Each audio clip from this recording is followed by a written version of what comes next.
నిజామాబాద్ జిల్లా మల్లారం అటవీ ప్రాంతంలో విషాద ఘటన చోటు చేసుకుంది.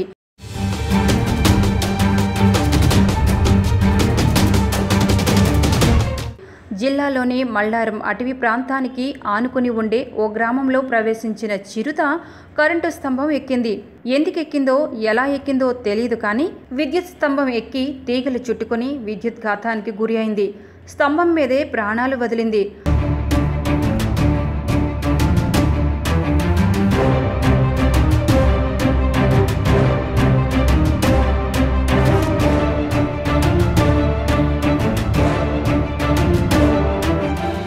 అటవీ ప్రాంతానికి దగ్గరగా ఉండటం వల్ల ఎవరూ ఈ విషయాన్ని గమనించలేకపోయారు.